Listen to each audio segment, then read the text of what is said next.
오늘 부활주일을 맞이한 사랑하는 모든 성도들 가운데 이 부활의 소망과 기쁨으로 나아가는 승리하는 한 주간이 되시기를 간절히 소망합니다. 시간이 꽤 지나간 것 같으니 그림으로부터 먼저 여러분과 말씀을 함께 시작하도록 하겠습니다. 지난 성금요일에 제가 렘브란트의 그림들을 소개해 드렸는데요. 또 렘브란트의 그림 하나인데요, 바로 엠마오의 저녁 식사라는 그 그림이 하나 있는데 1629년도에 그려진 그림입니다. 사람들은 이 렘브란트를 빛의 화가라고 이렇게 이야기하는데요, 그러니까 이 빛의 명암법을 통해서 빛과 어둠, 그리고 또한 그 어둠이 이 그림에 생명을 불어넣고 있다는 것을 그는 이야기하고 있기 때문입니다. 이 그림의 배경이 바로 오늘 본문에 있는 말씀인데, 그 특별히 제자들이 예수님을 발견하게 되는 그때를 시각적으로 이렇게 표현하고 있는 그림입니다. 그런데 이 그림에도 역시 크게 빛이 두 군데가 있는데, 바로 예수님의 빛이 나는 그 부분과 또 왼쪽 때 보면 아주 작은 빛이 있는데 영암집 주인이 일하고 있는 그런 부엌을 비치고 있는 것을 보게 됩니다. 그런데 여기에서 이 그림에서 주인공은 과연 누구일까요? 언뜻 보면 예수님처럼 보이지만 사실 예수님은 어둠에 이렇게 빛에 가려져 있어 예수님의 얼굴이 드러나지 않고, 놀란 얼굴로 가운데서 그 빛을 바라고 계시는 예수님을 보고 있는 이 제자, 오늘 본문에도 그의 이름이 기록되어져 있는데 글로바라고 하는 그 제자가 바로 이 그림의 주인공이라고 말할 수 있습니다. 특별히 오늘 본문에 있는 말씀 속에서 이 제자들이 예수님인 것을 알아보자 예수님께서 곧 사라지셨다라고 말씀하고 있습니다. 그래서 이 렘브란트는 예수님에 대한 이 그림을 그릴 때에 예수님의 얼굴이 그냥 다 드러나게 그리는 것이 아니라 예수님의 얼굴은 보이지 않는 마치 그림자처럼 예수님을 표현하고 있는 이 표현이 매우 극적인 표현이다라고 말하는 것이죠. 또한 특별히 이 그림에서 마치 예수님을 만나고 난 다음에, 깨닫고 난 다음에 그 놀라운 모습으로 예수님을 바라보고 있는 그의 표정이 바로 이 본문 전체를 말씀해 주고 있는 내용이라고 해도 과언이 아닙니다. 오늘 함께 읽은 이 본문은 공관복음 마태, 마가, 누가, 요한 중에서 이 누가복음에 기록된 매우 독특한 말씀입니다. 물론 마가복음에도 기록되어 있지만 단 2절만 기록되어져 있고요, 누가복음에 이렇게 많은 지면을 할애해서 기록하고 있는 이유는 과연 뭘까요? 예루살렘에 있다가 예수님이 십자가에 달려 죽고 난 다음에 제자들이요, 절망과 실망감을 가지고 엠마오로 돌아가고 있습니다. 15리쯤 됐다 하니 그게 멀지 않은 장소인데, 그런데 이들이 절망 가운데 돌아가고 있을 때 예수님께서 이 절망 가운데 있는 제자들을 찾아가 주십니다. 그리고 그들에게 잊고 있거나 아니면 잃어버렸던 그런 예수님에 대한 소망, 그리고 이 부활의 말씀을 증거해 주시고 말씀해 주심으로 말미암아 이 제자들이 예수님을 깨닫게 되고, 그리고 다시 돌이켜 예루살렘으로 돌아가게 되었다라고 말씀하고 있습니다. 특별히 예수님께서 그들 가운데 이 말씀을 통하여 깨닫게 하신 이유는 말씀 속에 길이 있고 말씀 가운데 진리가 있는 것을 깨닫게 하기 위해서입니다. 오늘 이 본문에 있는 말씀을 가지고 말씀이 육신이 되어 오신 예수님, 그리고 다시 죽었다가 살아나 부활하신 그 예수님의 이 부활의 사건이 우리에게도 믿어지는, 또한 깨달아지는, 그래서 우리도 복음의 증인으로 살아갈 수 있는 귀한 믿음의 결단이 있는 복된 시간이 되기를 간절히 소망합니다. 오늘 본문에 있는 말씀을 가지고 제가 3가지의 질문을 만들어 보았는데, 첫 번째 질문은 이 두 제자는 왜 예수님을 알아보지 못했을까라는 질문입니다.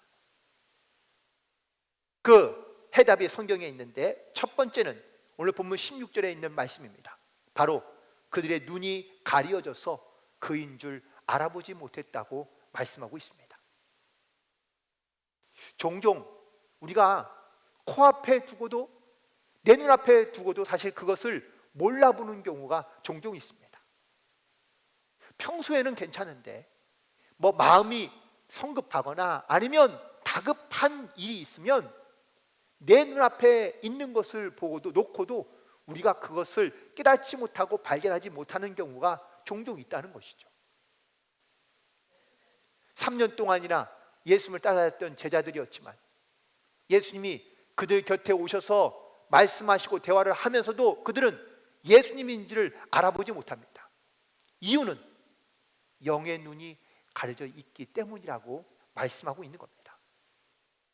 우리도요, 살아가면서 내가 예수님을 믿는다고 고백하기도 하고 또한 예수님이 나와 함께 하신다고 고백하기도 하지만 내가 고난의 절망 가운데 빠져 있다 보면 예수님이 정말 나와 함께 하시는지, 그리고 정말 예수님은 내 생각과 마음을 아시고 우리 가운데 함께 하시는지 우리는 의심이 들거나 아니면 그에 대해서 깨닫지 못하며 살아갈 때가 많이 있다는 겁니다. 영의 눈이 가리면 우리도 다를 바가 없다라는 이야기입니다. 따라서 우리가 이 부활하신 주님이 나와 함께 하시고 나와 동행하신다는 이 사실을 반드시 믿음으로 고백하며 우리의 영의 눈이 열려 주님이 나와 함께 하심을 믿음으로 고백하며 항상 주님과 동행하며 살아갈 수 있는 모든 성도들이 되기를 간절히 소망하며 축복합니다. 두 번째, 이들이 예수님을 깨닫지 못한 이유는 바로 남의 이야기만 듣기 때문입니다. 오늘 본문 23절에 있는 말씀에 보니까 그의 시체는 보지 못하고 와서 그가 살아나셨다 하는 천사들의 나타남을 보았다 함이라 라고 말하고 있습니다. 즉 무덤가에 갔던 여인들의 이야기, 제자들의 이야기를 듣긴 했는데, 듣긴 들었지만 이 말이 사실로 믿어지지 않는 것이고 또한 깨달아지지 않는 겁니다. 우리는 주로 남에게서 들은 이야기를 많이 합니다.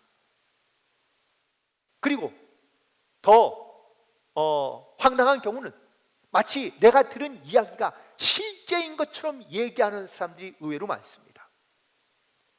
재밌는 얘기 하나 드릴까요? 제가 얼마 전에 교회 앞에 이렇게 서 있는데 어느 분이 지나가면서 교회에서 왔다 갔다 하시더라고요.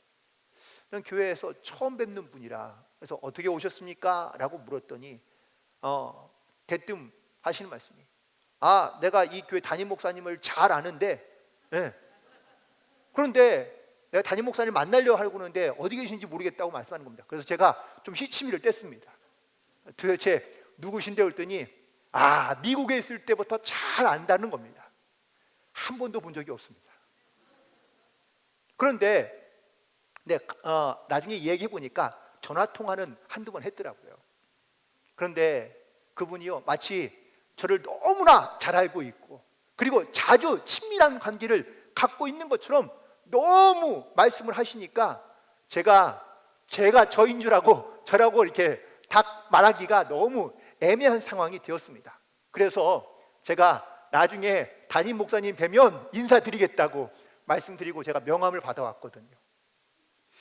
여러분들 정말 가끔은 이런 경우가 있는 것 같습니다. 내가 귀로만 듣고 혹은 내가 또한 다른 사람의 이야기만 듣고 우리가 그런 것에 남에 대하여 이야기하거나 판단하는 경우도 많이 있다는 겁니다. 이 두 제자가 예루살렘에서 된 이야기들을 예수님 앞에서 예수님 이야기를 열심히 하고 있는 겁니다. 하지만 그들은 이 예수님에 대한 이야기를 할 때에 믿음으로 믿어지는 이야기, 자기가 체험한 경험한 이야기를 하는 것이 아니라 땀에 들은 이야기로만 말해주니 그들은 예수님에 대하여 깨닫지도 못하고 또한 알지도 못한 채, 또한 이 부활의 확신과 구원의 확신을 갖지 못한 채 그들은 그저 말을 전달하고 있는 것에 불과하다라는 겁니다. 이렇게 되면은요, 우리도 주로 남의 들은 이야기를 하다가 끈이 날 수 있습니다. 부활하신 예수님, 나를 구원하신 예수님, 그 예수님은 실제적으로 나를 구원하시고 또한 나를 부활하기 위하여 우리 가운데 함께 하시는 하나님인데, 우리는 마치 나와는 아무런 상관없이 그냥 남의 이야기 하듯 우리도 혹시 십자가의 이야기, 예수님 이야기 하고 있는 것은 아닌지. 우리는 나를 위해 죽으신, 또한 나를 위해 부활하신, 나 때문에 이 땅 가운데 오신 그 예수님을 우린 믿음으로 고백하며 경험하고, 또한 그 복음의 증인으로 이 땅 가운데 살아갈 수 있게 되기를 간절히 소망합니다. 두 번째 질문입니다. 그렇다면 그럼 예수님은 왜 자기를 드러내지 않고 왜 자기를 밝히지 않았을까? 첫 번째 의도는 바로 스스로 깨닫게 하기 위해서입니다. 오늘 우리 함께 읽지는 않았지만 32절에 있는 말씀에 보니까 그들이 서로 말하되 길에서 우리에게 말씀하시고 우리에게 성경을 풀어주실 때에 우리 속에서 마음이 뜨겁지 아니하더냐 라고 스스로 깨닫고 고백하고 있는 것을 볼 수 있습니다. 아마 예수님의 입장에서는 자기들 눈앞에서 대화를 나누고 있는데 자기를 알아보지 못하는 예수님의 마음에는요, 섭섭함이 좀 있을 줄 모릅니다. 하지만 예수님께서는 그들에게 성경을 풀어, 말씀을 풀어서 설명해 주십니다. 그리스도가 이 땅 가운데 와서 고난을 받고 죽지만 다시 부활하게 될 것을 성경을 통해서 그들 가운데 풀어주시자 그들의 눈이 밝아지기 시작합니다. 그리고 그들 마음 가운데 뜨거운 마음을 느끼게 되었다고 고백하고 있습니다. 여러분, 내가 하나님의 말씀을 아무리 들어도 내 마음이 뜨거워지지 않으면요, 이 말씀이 나와 상관없습니다. 내가 말씀을 들을 때에 가슴이 뜨거워져야 되고, 내가 말씀을 또한 들을 때에 우리 마음과 심령 가운데 확실한 믿음의 고백으로 나아가야 될 줄로 믿습니다. 예수님이 함께 있을 때의 제자들과 그리고 예수님이 승천하시고 난 다음에 제자들 다른 점이 뭔지 아십니까? 예수님과 함께 있을 때는요, 예수님이 귀신을 쫓아내는 권세와 능력을 주시니까 그 능력 가지고 그냥 가서 일한 겁니다. 하지만 마가의 다락방에서 성령의 체험은 다른 사건입니다. 약속해 주신 성령을 받기까지 떠나지 말고 기도하라는 명령의 말씀에 의지해서 그들은 성령 받기를 사모하며 기도합니다. 성령을 받고 나니까 그들 가운데 이 권세와 능력이 나타나는 것을 그들은 사용한 것이고, 수동적인 믿음이 아니라 능동적인 믿음을 가지고 살아가게 된 줄로 믿습니다. 우리도 마찬가지입니다. 내가 주신 말씀만 내가 들어 아는 것으로 끝이 아니라 그 말씀이 내 안에서 살아있는 것을 우리가 증거하며 살아가야 될 줄로 믿습니다. 두 번째, 자신을 드러내지 않는 이유는 바로 고난을 견뎌야 하기 때문인 것입니다. 요한복음 16장 33절에 있는 말씀에 보니까 이것을 너희에게 이르는 것은 너희로 내 안에서 평안을 누리게 하려 함이라. 세상에서는 너희가 환난을 당하나 담대하라, 내가 세상을 이겨노라 주님께서 말씀하십니다. 주님과 함께 있을 때는요, 두려움이 없었습니다. 고난이 와도 그건 이겨낼 수 있다고 생각하고 그리고 극복할 수 있다고 생각했습니다. 이적과 기적들을 나타날 때에는 자신감이 넘쳤습니다. 그런데 주님이 떠나고 나자 그들 가운데 고난이 닥쳐옵니다. 생명의 위협을 느낍니다. 주변 사람들의 따가운 시선을 피하고 싶습니다. 그래서 숨습니다. 예수를 믿으면 고난이 없는 것, 내가 주님과 함께 있으면 고난은 나를 찾아오지 않을 것이라고 생각하지만 아니요, 예수를 믿어도 주님과 함께 있어도 고난이 올 수 있습니다. 그런데 그 고난을 우리가 견뎌야 되고 이겨내야 한다는 것을 주님께서 우리 가운데 말씀하고 있는 겁니다. 물론 고난을 좋아하거나 즐겨하는 사람은 아무도 없습니다. 다만 이 고난을 내가 어떻게 인내하며 이겨내야 하느냐라는 것이 중요한 것이죠. 고난을 이겨야 되고 인내해야 된다는 것은 우리가 다 알고 있지만 이 고난을 인내하며 이겨낸다는 것이 쉽지 않습니다. 인내 없이는 믿음이 성장하지 않습니다. 고난을 극복하지 않고는 우리가 주신 사명을 잘 감당하기가 어렵습니다. 그래서 주님은 이 고난을 이겨낼 수 있도록, 그 고난을 극복할 수 있도록 우리 가운데 더 많은 깨달음과 또한 지혜로, 믿음으로 우리 가운데 역사하고 있는 겁니다. 그렇다면 세 번째 질문입니다. 그렇다면 엠마오로 가는 두 제자를 위해서 주님께서 하신 일은 과연 뭘까? 첫 번째는 절망의 걸음을 멈추게 하셨다라는 사실입니다. 분명 이들은 예루살렘에서 떠나 엠마오로 가는 동안 절망 가운데 빠져 있습니다. 예수님의 죽음으로 인해, 십자가의 죽음으로 인해 그들은 절망 가운데 빠져 있는데, 이 절망 가운데 빠져 그리고 또한 고향으로 돌아가고 있는, 고향인지 아닌지는 모르지만 엠마오로 가고 있는 두 제자의 발걸음을 멈추게 하신 데에는 이유가 있습니다.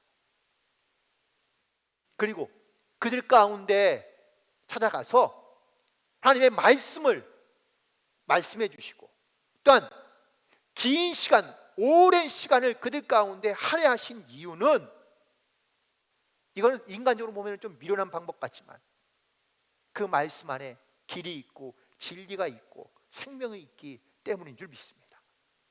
이 부활의 주님을 믿지 않고 또한 이 부활의 주님을 만나지 못한다면 여전히 절망 가운데, 고난 가운데 살아갈 것이 분명하기 때문입니다.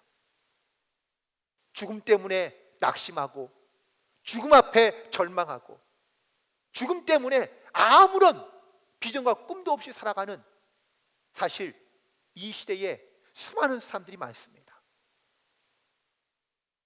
여전히 내 삶의 절망은 여전히 있지만 그 절망을 이겨내고 극복하며 그 고난과 시련을 이겨낼 수 있는 그 믿음과 또한 그 지혜가 바로 말씀 속에 있으며 주님 안에 있다는 것을 깨닫게 하기 위하여 예수님께서 그 제자들을 찾아가 주신 겁니다. 그리고 두 번째 이유는 그들을 믿음과 회복을 통하여 바로 이 복음의 길로, 말씀의 길로 돌아가게 하게 하시기 위하여 찾아오셨다라는 사실입니다. 오늘 본문 25절에 있는 말씀에 보니까 미련하고 선지자들이 말한 모든 것을 마음에 더디 믿는 자들이라고 말씀하고 계시는데요, 이처럼 절망 가운데 있다 보니 말씀이 믿어지지 않는 겁니다. 말씀을 믿어도 더디 믿는 겁니다. 그제서야 그들은 예수님이 그 말씀을 풀어주실 때에 그들의 마음이 뜨거워졌다고 고백하고 있습니다. 마음이 뜨거워지기 시작하자 사모하는 마음이 생기기 시작합니다. 떠나려는 예수님을 억지로 붙잡아다가 더 하나님의 말씀을 들려달라고 강요하고요, 그리고 그들 가운데 그 말씀을 들으면서 떡을 뗄 때에 그들의 눈이 밝아져서 예수님인 줄을 알아보게 되었다고 말씀하고 있는 겁니다. 성경에도 보니까 예수님께서요, 길을 가다가 멈춰 서신 사건들이 많이 있더라고요. 그런데 가만히 말씀을 묵상해 보니 주님은 언제나 누구라도 주님을 부르면 그 자리를 멈추어 서서 그들의 말에 귀를 기울이신 것을 깨닫게 됩니다.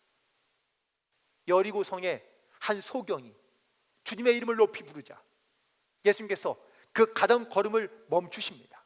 그리고 그를 데려오라라고 말씀하신 것을 볼 수 있습니다. 누가복음 18장 40절에 보니까 예수께서 머물러 서서 명하여 데려오라라고 말씀하십니다. 또 길을 가는데 자기의 몸에서 능력이 빠져나간 걸 아십니다. 그리고 멈추어 서서 제자들에게 물으셨습니다. 누가복음 8장 45절 예수께서 이르시되 내게 손을 댄 자가 누구냐? 멈추어서 그 혈루증을 앓던 여인이 자기의 옷자락에 손을 대 나은 그 사건을 통하여 주님께서는 간절한 마음으로 주께 나아오는 자, 주께 부르짖는 자, 주님께서 그때마다 멈추어 서서 그들 가운데 말씀하시고 또한 그들 가운데 믿음으로 구원하여 회복시켜 주신 것을 보게 됩니다. 오늘 본문에서 엠마오로 가던 두 제자에게 예수님께서 찾아가십니다. 그리고 그들의 발걸음을 멈추게 하십니다. 절망 가운데 있던 그들 가운데 새로운 소망을 갖게 하시고 확신과 믿음을 갖게 하셔서 떠났던 예루살렘으로 다시 돌아가게 하신 것을 보게 됩니다. 그렇다면 부활의 주님이 이들 가운데 찾아오셔서 역사하신 것은 첫 번째는 바로 우리의 영을 뜨게 하기 위해서입니다. 우리의 눈도 여러분들 영적인 눈이 멀어서 주님이 내 곁에 계시고 나와 함께 하시고 우리 가운데 역사하시는데 우리가 이 역사하시는 주님을 깨닫지 못하며 살아갈 때가 많습니다. 특별히 부활하신 주님을 우리가 깨닫지 못하면 이 믿음의 확신이 없으면 사실 우리는 신앙생활을 하고 있는 것 같지만 여전히 우리는 이 땅 가운데 소망을 두며 살아가고 있는 모습으로 살아갈 수밖에 없다는 사실입니다. 그러므로 이 부활의 주님을 반드시 우리가 고백하고 우리의 영의 눈이 열려 그 주님과 동행하는 믿음의 삶을 살아가는 모든 성도들이 되기를 간절히 소망합니다. 두 번째, 부활하신 주님이 이 세대를 찾으신 이유는 바로 그 고난의 때를 이기게 하기 위해서라고 말씀하고 있습니다. 세상의 온통 두려움과 염려와 근심으로 절망 가운데 살아가는 지자들 가운데 이 믿음의 소망, 이 고난과 어려움의 때를 이기게 하는 것은 세상의 어떤 방법이 아니라 말씀과 그리고 부활하신 주님을 만날 때에 우리가 이 세상의 모든 고난을 이겨내고 승리하는 삶을 살아갈 수 있는 줄로 믿습니다. 그리고 마지막으로 부활의 증인이 되어 살기를 원하시고 있다라는 사실입니다. 두 제자가 예수님을 만나고 난 다음에 그들이 가려던 엠마오에서 다시 방향을 돌이켜 예루살렘으로 돌아갑니다. 돌아와서 그들이 한 일은 무엇입니까? 그들이 예수를 만났다고 증언합니다. 그리고 여전히 영의 눈이 멀어서 주님이 살아계신 것을 깨닫지 못하고 알지 못하는 많은 사람들 가운데 복음의 증인으로서 강하고 담대한 삶을 살아가게 된 것을 보게 됩니다. 오늘 부활주의를 맞이한 사랑하는 모든 성도들 가운데 이 부활의 주님을 만난 두 제자처럼 우리도 부활의 주님을 만나 영의 눈이 열리고 고난의 때를 극복하며 부활의 증인으로 확실한 믿음의 증인으로 이 땅 가운데 살아가는 승리하는 성도들이 되시기를 주님의 이름으로 간절히 축원을 드립니다. 기도하시겠습니다.